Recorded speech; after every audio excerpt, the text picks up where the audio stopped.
When you open your laptop in the morning to start your day, chances are you might feel fresh and ready to tackle your work.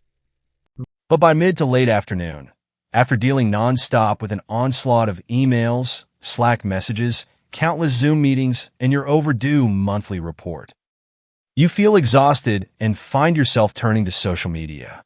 After dealing with a flood of information all day, you can only handle something mindless. Exhausted and depleted as you unwind for the evening, you begin to feel a nagging sense of regret for not achieving all your goals for the day. Sound and feel familiar? Our computing devices can increase our capabilities to be productive, but the human mind remains a bottleneck for how much information we can actually take in and process.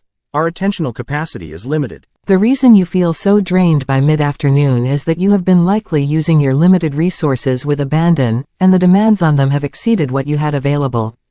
To stay focused and be productive, we need to reframe how we think about work and our relationship with screens, and perhaps even ourselves without them. There are so many reasons why our resources get drained when we use our devices. A major, and perhaps surprising, way is due to multitasking, shifting our attention among tasks, websites, and applications, which is commonplace at work where managing information is essential.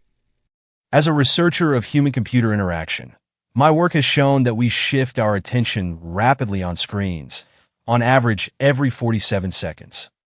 Each time we switch from one task to another, our brains need to recreate an internal representation of the task at hand. It's like continually shifting gears in our minds. This uses up mental resources, in addition to the resources we expend to actually do the task. Sometimes, we do have longer periods of sustained focus. But just as multitasking can drain our resources, so can long periods of focus without taking breaks. Consider being in one Zoom meeting after another where you must pay attention. This tires us out. Consider it like working out. We can't lift weights continuously all day without having to stop and refresh. When we are tired, our resistance to distractions declines. And it's not just external distractions, like notifications or targeted ads, that lead our attention astray. In fact, we found that we are just as likely to interrupt ourselves, thinking of something unrelated to the task at hand while trying to focus. Consider how often you check email, news, social media, or shop online without any external instigator. Sometimes we start our day at a disadvantage without a full tank of resources due to not getting enough quality sleep. If a person needs 8 hours of sleep a night but is consistently getting only 6 hours, then they accumulate sleep debt. As your sleep debt increases, your attention span decreases, and you spend more time doing lightweight activities like scrolling on social media. In other words, your ability to self-regulate declines, so you fall into a cycle of draining resources, leading to weaker self-control against distractions, making it more difficult to get focused and back on track. There are things we can do to keep our resources and focus replenished. It begins by reframing your thinking about work. One major way is to change the notion of scheduling tasks to actually designing your day. The typical practice of scheduling one's day is to write down a to-do list of tasks and associated time with each. Or commonly, we schedule our tasks and meetings back-to-back to try to squeeze as much as we can into a day. But what if we approached our days by optimizing our mental resources and well-being instead? The Japanese have an expression, yohaku no bai, which refers to the beauty of empty space. In Japanese gardens, the design is viewed holistically, and the empty space surrounding rocks takes on importance in the garden aesthetics.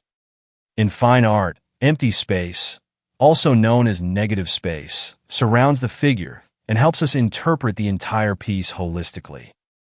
Similarly, we can think about designing our day to incorporate empty space into it to help us be more productive in our work.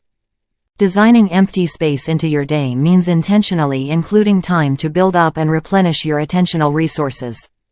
One of the best ways to utilize such empty space is to take a walk for 20 minutes, as studies show that this can help us de-stress and promote divergent thinking, generating more and better quality ideas. If walking outside is not feasible, standing, stretching, and moving around a space can be beneficial. Contemplation and meditation are a wonderful use of such empty space to help replenish. Even simple activities to keep the mind lightly engaged can help. Some people report throwing a ball, knitting, or even doing simple games to be helpful. Simple road activity can relax us, help us feel positive, and allows ideas to incubate in the back of our minds. That said, it's important to be strategic with such simple activities. Set a timer if needed or probe yourself to stay intentional in your actions and to become self-aware when you feel replenished. Remember, you are in control of your attention. Including empty space is critical in our chaotic digital lives to maintain our tank of resources at a high capacity, so we can then perform at our optimum. It can help to view your day using a figure ground reversal where you bring the time for replenishing to the foreground in your thoughts, so that it's not neglected. Empty space should receive as much importance as our tasks themselves, as it helps us replenish our attention so that we can accomplish more. This new skill set of becoming aware of our attentional capacity, learning to pull back when we are reaching our limits, and replenishing our tank of resources can, in effect, benefit our relationship to technology, while also preserving our well-being.